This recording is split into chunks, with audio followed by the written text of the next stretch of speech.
hustle and motivate. Choppers a throwaway. Hustle the overweight. That's why they follow me, huh? They think I know the way. Let's move on to the other matchup. We got the Boston Celtics and the Milwaukee Bucks, who are tied 1-1. Milwaukee had a dominant performance in Game 1, with Giannis, of course, dominated. Then it switched in Game 2, where Boston actually dominated the game. Like, the whole first half, you saw Jaylen Brown. Whole domination. Jaylen Brown had a perfect game. He had nearly 30 points, 25 in the first half. Tatum had a good game, and this can't believe Grant Williams hit 6 threes. And I don't want to keep going back to that series, but this is what I'm talking about. Game 1, Jaylen and Tatum knew that they weren't playing their best like they played in Brooklyn. So what did they do the very next game? They came out with effort. Like they wanted that shit. James Harden has not shown me that not one time in these fucking playoffs that he want that shit that bad. They refused to go down 0-2.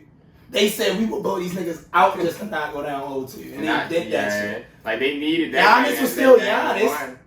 Drew was still decent. And Boston's the #1 defense. Like Giannis was Giannis in the second half. He didn't do shit. No. That's my point.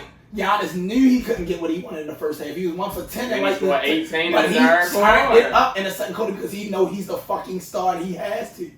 It's not his fault that Jaylen and Tatum, they kept being hot, but he stepped up when he needed to. It just was too late.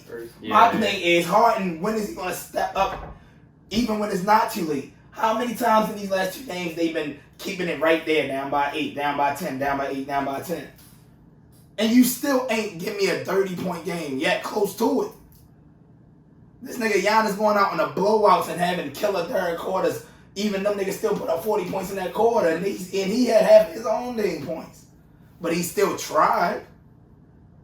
Yeah. So with the series switching to Milwaukee for Game 3, so who do y'all have to win this series? This is the hard one for me to pick. So I initially said Bucks in 7 when the series started, and then when I saw Game 1, I said Bucks in 6. And even with the Celtics playing well, I'm gonna still stick with Bucks in 6. But I want to see how, like, they're not obviously not gonna have Middleton the whole series. And on the other side, Marcus Smart is hurt, but we gotta see his stats when he's coming in. So this could go either way. So it's going to depend on how the stars play. So obviously Giannis, you know what he gonna do, and then where you gotta see how Jaylen Brown, Jason Tatum, how they continue to play. And then with that other role players like Al Horford, Robert Williams, even Derek White, and Grant Williams on the bench. And then on Milwaukee, Bobby Portis is that X factor to me, I believe, because how well he played. And like he's always going to give you like rebounding and scoring and all that. And then Drew Holiday, his defense and offense as well. And then most of Milwaukee's other players, Brook Lopez going to have to play better though, because he didn't play that good in Game 2. And the other hand, like Grayson Allen and Pat Connaughton, they're just going to come. I think this series is going to come down to their role players. So who plays better? I'm still going with the Bucks to pull it out. Bucks in 5 or Bucks in 6? You know how it go. It's the pivotal Game 3. It's tied 1-1. Who wins Game 3? Milwaukee is home. If they take Game 3, they win this series in 6. Because I think Milwaukee can take both games at home, but I don't think Boston gonna go down at home and lose the series in their home. So I feel like no road team wins another game. But Bucks in 6. Yeah. I believe that. I got Bucks in 6. They going home. They going home to that home crowd. So I believe so. All right. You guys going with the same starting lineup tonight? I've come up with a new policy. I am not going to comment on my starting lineup to the media ever. Oh, wow. So you can. It's like they'll find out at 30. You'll find out at 30. I've been lying. I lied to you one way early for about half the time I've been here. Then I found a new way to lie to you. And now I decided, why am I going to do that? Hey, I just appreciate have no comment on my starting lineup for the rest of my coaching career. Wow. Okay, so. Bam. Tonight, good deflection by White, and Tatum now in the open floor. Oh, Giannis went at him, and Tatum slammed it and got fouled. Ime Udoka wants a timeout. Third quarter. With you, I studied both of those first 2 games. Memphis had an awful strategy, but I watched this game, and I said to myself, I don't think the Celtics can win a game. A game? A game. they don't have advantages anywhere. Like, series is about matchup. And I'm saying, okay, Giannis, listen, if I hear anybody else talk about Giannis not being the best basketball player in the world, we should get him off TV. This dude's the best basketball player in the world, and I'm willing to say by far.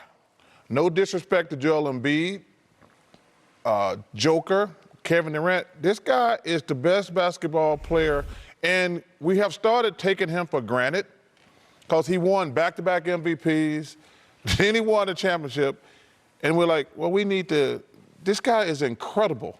Like, watching him play, he plays so hard. He can dominate the game offensively, defensively, and now the things he's added to his game, he's making the correct pass every time.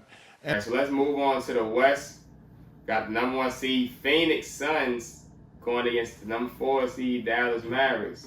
And number 1 seed, the number 1 seed for a reason, best team in the NBA this season. With Coach of the Year, Monty Williams. Not Coach of the Year.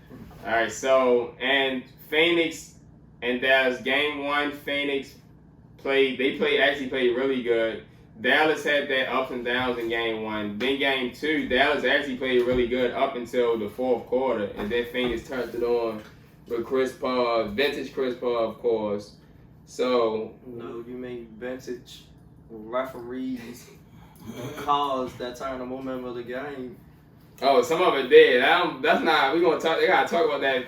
One of the most terrible calls in NBA playoffs with that Chris Paul flop, that offensive foul on Jalen Brunson. But who do y'all have to win this series between the Suns and the Mavericks? Mavericks and 6. Or Suns and 6. I got Mavericks. I got Mavericks winning game 3. I feel like Luka might put up a 50 piece, but I also feel like we see the return of Jalen Brunson score at least 20. But I think that's the only game they get because they just don't got enough. And I feel like this is the same thing with Denver. Same thing we said last thing. Just like Jokic, Doncic is too gifted of a player and to not have the right pieces around him. No, he got some pieces. He got some solid pieces, but I just feel like it takes Luka's usage percentage too high to the point where everybody's game plan knows to focus on Doncic first. We will let Cleaver have this. We let them have this. We will even let Doncic score 40 because we still want to win. And I feel like I said, I hope Brunson returns next game, but they still need somebody other than Brunson to score 20. Like, it don't even got to be Finney. Give me a random Bullock 15 game. Give me Vintage Dinwiddie. But if Doncic the only nigga that want to score 30, 40, they not winning this series. They not winning more than a game to me. And I know this your favorite team, Dallas and everything, but the pieces is just not adding up around Luka the way that fucking defending Western Conference champion Phoenix is rolling right now. And it was some calls, but just like tonight, like one call, you can say it changed momentum, but at the same time, them niggas was hitting shots. And it was defensive rotations that was missed that had niggas open. Like, a couple bad calls ain't gonna change you missing defensive plays and leaving niggas wide open. Yeah, so I got the Suns in 6. I believe the Mavericks will go home and play better. I actually believe the Mavericks will win both games at home, but if they don't, the Suns gonna win in 5. But I say Phoenix in 6 because when Dallas go home, I think they gonna play better. You got Luka already averaging like 40 a game, and all you need is Jalen Brunson to step up and hit shots, and then they will be right there on the other side. You got Booker back at full health, and the Mavericks they did a better game plan with 8 in this game, but you gotta find a way to stop booking them from scoring. You can't be letting Jay Crowder do that to you. Jay Crowder had more than Brunson. You were never gonna win a game when Jay Crowder outscored Jalen Brunson. You might as well give it up. But it's their chance. They go home, gotta go prove yourself. They're in the second round for the first time since their finals year. But I believe the Suns will close it out in 6 because Because of how good the Suns on the road are on the road. I always say that's the same thing I said. And that's the difference between Jokic and Doncic. Jokic actually got the pieces. Them niggas just ain't play. That's all Doncic got was playing. Everybody playing. This is literally the Dallas Doncic. And I hope somebody else jumped in to help. That's what I told Darrin. Like, I hope they don't start falling into trouble when they start doing that Houston James. And that's the reason why I talked about I talked about them. I never have, and I still never will consider them, and that's why they probably about to blow up. They never were a team that never looked at me like they wanted to win a championship, because they could not come together for a full series to close out teams that, to me, are not as well-oiled machine as the Utah Jazz. And they showed me that with a Dallas Maverick team that was even missing Doncic for 2 games.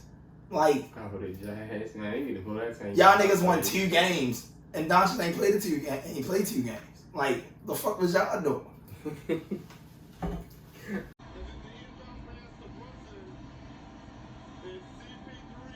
Luka Doncic, what type of challenge did he provide out there? 45 points in game 1.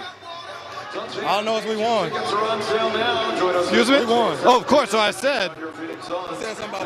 Game 1 went to the Suns. Right. What type of challenge did Luka Doncic and the Mavs provide? It's a lot of good players on that team. You know what I mean? Jalen Brunson, Reggie Bullock, Theo Pinson. So Theo wasn't in the court, but yes, I got you. He's still a good player. Absolutely. Yeah.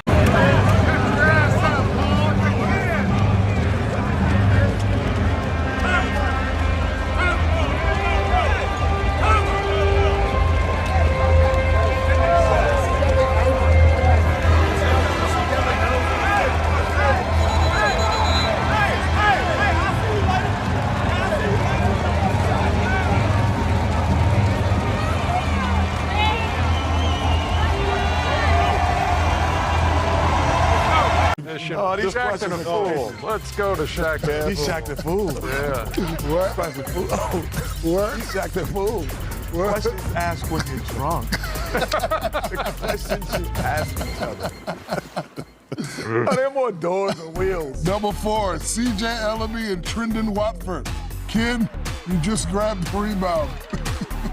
Oh, come on, bro. Come on. Chauncey Billups, hang in there, brother. Hang in there, Chauncey. Hang in, man. Hey, man.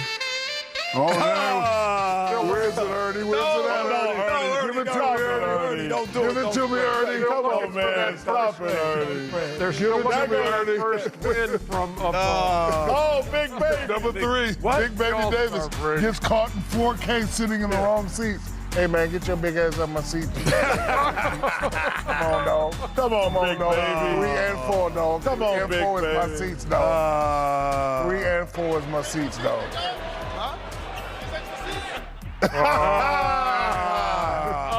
That's funny.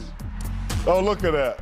No, he is not all the way up there. Number 2, LeBron James got shook all the way down memory lane. Oh, this was crazy. Yeah. He's not over there. Which way did he go? Oh, my. Which way did he go? Oh. He's not there.